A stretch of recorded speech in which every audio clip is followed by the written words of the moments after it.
Hi hello നമസ്കാരം. പുതിയൊരു വീഡിയോയിലേക്ക് സ്വാഗതം. ഞാൻ ഇന്ന് വന്നിട്ടുള്ളത് ഫുൾ ബോഡി വൈറ്റനിങ്ങിന് ആവശ്യമായിട്ടുള്ള നല്ലൊരു മാസ്കുമായിട്ടാണ്.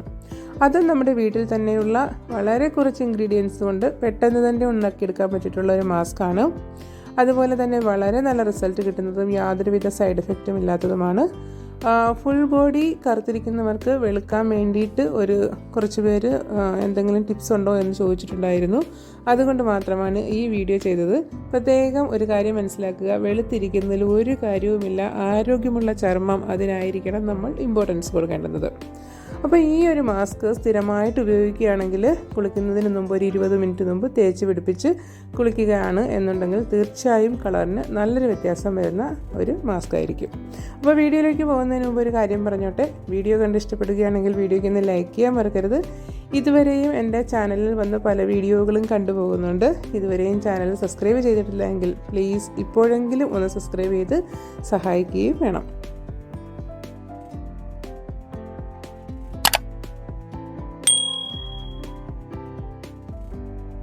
ഫുൾ ബോഡി വെളുക്കാനുള്ള മാസ്ക് തയ്യാറാക്കാനായിട്ട് നമുക്ക് വേണ്ടുന്നത് അരിപ്പൊടിയാണ്.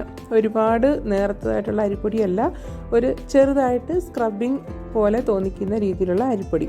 അപ്പോൾ നമ്മൾ ഫുൾ ബോഡിയിലേക്ക് തന്നെ എടുക്കുന്നതുകൊണ്ട് കുറച്ച് അല്പം ക്വാണ്ടിറ്റി എടുക്കാം. അതിനുശേഷം നമുക്ക് വേണ്ടുന്നത് തൈരാണ്. തൈര് നമുക്കറിയാം അടയാളം മാറ്റുന്നതിനും സ്കിൻ വെളുപ്പിക്കുന്നതിനും എല്ലാം നല്ലതാണ് തൈര്. അതുപോലെ തന്നെ റൈസ് പൗഡറും എല്ലാവർക്കും അറിയാം, ഒരു മാജിക് വൈറ്റനിങ് ഏജൻറ്റ് തന്നെയാണ് റൈസ് പൗഡർ. അപ്പോൾ ഇത് രണ്ടും കൂടി നമ്മൾ ഇട്ട് കൊടുത്തിട്ടുണ്ട്. റൈസ് പൗഡർ എടുക്കുന്നതിൻ്റെ അതേ ക്വാണ്ടിറ്റിയിൽ തന്നെ നമ്മുടെ തൈരും എടുക്കാവുന്നതാണ്. പിന്നീട് ഇതിനകത്തേക്ക് വേണ്ടുന്നത് ഹണിയാണ്. ഞാനിവിടെ പതഞ്ജലിയുടെ ബോട്ടിലിൽ വരുന്ന ഹണിയാണ് എടുക്കുന്നത്. ഏത് ബ്രാൻഡിൻ്റെ ഹണിയും എടുക്കാം. ഹണി നമുക്കറിയാം അടയാളങ്ങൾ മാറ്റുന്നതിനും സ്കിന്നിൻ്റെ മോയ്സ്ചറൈസർ നിലനിർത്തുന്നതിനും എല്ലാം നല്ലതാണ് ഹണി. അപ്പോൾ അത് ഞാൻ 1 ടേബിൾ സ്പൂൺ അളവിൽ ഹണി എടുക്കുന്നുണ്ട്. എന്നിട്ട് ഇതിനെ ഒന്ന് നന്നായിട്ട് മിക്സ് ചെയ്തെടുക്കാം. നന്നായിട്ടൊന്ന് മിക്സ് ചെയ്തെടുത്തതിന് ശേഷം ഇതിൻ്റെ ഒരു കൺസിസ്റ്റൻസി ക്ലിയർ ആക്കാൻ ആവശ്യമായിട്ടുള്ള പാലും കൂടിയാണ് പിന്നെ ഇതിനകത്തേക്ക് ആവശ്യമായിട്ടുള്ളത്. ഇത്രയും ഒന്ന് മിക്സ് ചെയ്തതിന് ശേഷം അല്പമായിട്ട് പാലൊഴിച്ച് കൊടുക്കുക. ഏകദേശം 1-1.5 സ്പൂണിന് അളവിന് പാല് വേണ്ടി വരും. നമ്മുടെ ദേഹത്ത് തേച്ച് പിടിപ്പിക്കാൻ പറ്റിയ ഒരു കൺസിസ്റ്റൻസിയിൽ ഇതിനെ ആക്കിയെടുക്കണം. അപ്പം തൈരും ഹണിയും ഈ അരിപ്പൊടിയും കൂടെ, അരിപ്പൊടി നമ്മൾ വെള്ളവുമായിട്ട് കുഴയ്ക്കുമ്പോൾ തന്നെ നമുക്കറിയാം നന്നായിട്ടൊന്ന് കുറുകി വരും. ഇതിൻ്റെ ഒരു കൺസിസ്റ്റൻസി ലൂസാക്കി എടുക്കാൻ ആവശ്യമായിട്ടുള്ള പാല്. അപ്പോൾ പാലും എല്ലാവർക്കും അറിയാവുന്നതാണ്. ഡാർക്ക് സ്പോട്ടുകളെല്ലാം മാറ്റുന്നതിനും അതുപോലെ നല്ല സ്കിൻ ക്ലെൻസിങ് കിട്ടുന്നതിനും സ്കിൻ വൈറ്റനിങ്ങിനും എല്ലാം നല്ലതാണ് പാല്. അപ്പോൾ പാലും കൂടി ചേർത്ത് നന്നായിട്ടൊന്ന് മിക്സ് ചെയ്തെടുക്കുക. നന്നായിട്ടൊന്ന് മിക്സ് ചെയ്തെടുത്തതിന് ശേഷം സ്കിന്നിൽ നമ്മുടെ ബോഡിയിൽ അപ്പാടെ ഇത് കുളിക്കുന്നതിന് മുമ്പിട്ട് തേച്ച് പിടിപ്പിക്കാം. നല്ല കറുത്ത നിറമുള്ളവർക്കൊക്കെ ആണെങ്കിൽ നല്ല പെട്ടെന്ന് തന്നെ നല്ല റിസൾട്ട്, ഒറ്റ യൂസിൽ തന്നെ ഞാനിപ്പോൾ എൻ്റെ കയ്യിൽ തേച്ച് കാണിക്കുക എത്രമാത്രം റിസൾട്ട് കിട്ടുന്നുണ്ടെന്ന്. ഒരു 20 മിനിറ്റെങ്കിലും ഫുൾ ബോഡിയിൽ ഇത് തേച്ച് ഉണങ്ങാൻ അനുവദിക്കുക. അതിനുശേഷം നമ്മൾ നോർമൽ കുളിക്കുന്നത് പോലെ സോപ്പൊന്നും ഇടണ്ട, ഇത് തന്നെ തേച്ച് കഴുകിക്കളയുക. നല്ലൊരു റിസൾട്ട് കിട്ടുന്നതാണ്, യാതൊരുവിധ സൈഡ് എഫക്റ്റും ഇല്ലാത്തതാണ്. അപ്പം ഞാനിത് എൻ്റെ കയ്യിൽ തേച്ചിട്ട് ഒരു 5 മിനിറ്റ് മാത്രമേ ഞാൻ വയ്ക്കുന്നുള്ളൂ. അതിപ്പോൾ നോക്കി കണ്ടാൽ തന്നെ അറിയാം. സ്കിന്നിൻ്റെ അരിപ്പൊടി തേച്ചതിന് ശേഷം നന്നായി ഉണങ്ങുന്നതിന് മുമ്പ് തന്നെ ഞാൻ കഴുകി മാറ്റുകയാണ്. അപ്പോൾ തന്നെ നമുക്ക് നല്ലൊരു റിസൾട്ട് കണ്ടറിയാവുന്നതാണ്.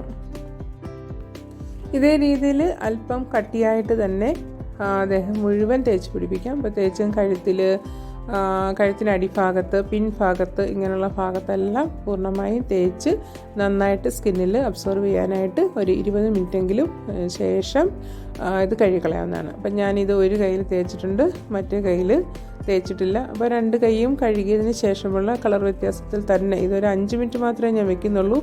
എങ്കിൽ പോലും അതിൽ കിട്ടുന്ന ഒറ്റ യൂസിൽ കിട്ടുന്ന ഒരു കളറിൻ്റെ ഡിഫറൻസ് നമുക്ക് കണ്ടു തന്നെ മനസ്സിലാക്കാൻ പറ്റുന്നതാണ്. അതുപോലെ നമ്മുടെ രൂപഭംഗിയിലോ ഇപ്പം ഞാൻ എൻ്റെ രൂപഭംഗിയിൽ കോൺഫിഡൻ്റ് ആണ്. പക്ഷേ പലരും പല വീഡിയോയിൽ എന്നെ പലതും പറഞ്ഞ് കളിയാക്കുന്നുണ്ട്. പക്ഷേ എനിക്ക് അതിലൊരു വിഷയമല്ല. കാരണം എൻ്റെ ഓരോരുത്തർക്കും ദൈവം തന്നിട്ടുള്ള ഓരോ ഭംഗിയാണ്. പക്ഷേ നമ്മുടെ സ്കിൻ അത് നല്ല ബ്യൂട്ടിഫുള്ളായി സൂക്ഷിക്കുക എന്നുള്ളതാണ്. എൻ്റെ സ്കിൻ ഇത്രയും പ്രായമായിട്ടും ചിലരുടെയൊക്കെ നമ്മളിങ്ങനെ നഖം കൊണ്ട് സ്ക്രബ് ചെയ്താൽ ഒരു വര പോലെ കാണപ്പെടും. പക്ഷേ എൻ്റെ സ്കിന്നിന് ഇതുവരെയും അങ്ങനെ ഒരു സംഭവം ഉണ്ടായിട്ടില്ല. നമ്മൾ ഇങ്ങനെ ചെയ്യുന്ന പല ടിപ്സുകളും ഉപയോഗിക്കുന്നത് കൊണ്ട് തന്നെയാണ് ഇതുവരെയും എൻ്റെ സ്കിന്നിന് ഈ പ്രായത്തിലും ആ ഒരു ഡ്രൈനെസ് ഉണ്ടാവാത്തത്. രൂപഭംഗി പലർക്കും ദൈവം തന്നിട്ടുള്ള ഭംഗിയാണ്. പക്ഷേ അത് നമ്മൾ ക്ലിയറായിട്ട് നല്ല ആരോഗ്യത്തോടു കൂടി കൊണ്ടു നടക്കാൻ മാത്രമേ നമുക്ക് പറ്റുകയുള്ളൂ. അപ്പം നോക്കിക്കേ, ആ വ്യത്യാസം കണ്ടു തന്നെ അറിയാൻ പറ്റുന്നൊരു വ്യത്യാസമുണ്ട്. വളരെ കുറച്ച് സമയം മാത്രമേ ഞാനിത് ഈ മാസ്ക് വെച്ചിട്ടുണ്ടായിരുന്നുള്ളൂ. അപ്പം കണ്ടിന്യൂ ഡെയിലി ഉപയോഗിക്കുകയാണെങ്കിൽ സ്കിന്നിന് നല്ല വ്യത്യാസം കിട്ടുന്ന ഒരു മാസ്ക് തന്നെയാണിത്. ഇപ്പോൾ 2 കൈയിൻ്റെയും കളർ വ്യത്യാസം ഞാൻ ആ മാസ്ക് ഇട്ട കയ്യിലും മാസ്ക് ഇടാത്തതും രണ്ടും എൻ്റെ കൈ തന്നെയാണ്. അപ്പോൾ അതിൽ തന്നെ 2ൻ്റെയും കളർ വ്യത്യാസം കണ്ടാൽ തന്നെ മനസ്സിലാവും ഇത് എത്രമാത്രം എഫക്റ്റീവാണെന്ന്. അപ്പോൾ വീഡിയോ ഇഷ്ടപ്പെട്ടിട്ടുണ്ടെങ്കിൽ നേരത്തെ പറഞ്ഞതുപോലെ വീഡിയോയ്ക്ക് ഒന്ന് ലൈക്ക് ചെയ്തേക്കുക. ഇഷ്ടപ്പെട്ടിട്ടുണ്ടെങ്കിൽ, ഉപകാരപ്പെട്ടിട്ടുണ്ടെങ്കിൽ കൂട്ടുകാർക്ക് വേണ്ടിയിട്ട് ഒന്ന് ഷെയർ ചെയ്ത് കൊടുക്കുക. ഇതുവരെയും ചാനൽ സബ്സ്ക്രൈബ് ചെയ്യാതെ കാണുന്ന കൂട്ടുകാരുണ്ടെങ്കിൽ പ്ലീസ് ചാനലൊന്ന് സബ്സ്ക്രൈബ് ചെയ്ത് സഹായിക്കുക. പുതിയ വീഡിയോയുടെ നോട്ടിഫിക്കേഷൻ കിട്ടുന്നതിനായിട്ട് ബെല്ലൈക്കൺ കൂടി ഒന്ന് പ്രസ് ചെയ്തേക്കുക. അടുത്തൊരു പുതിയ വീഡിയോയുമായിട്ട് ഉടനെ തന്നെ കാണാം. Thank you for watching and supporting.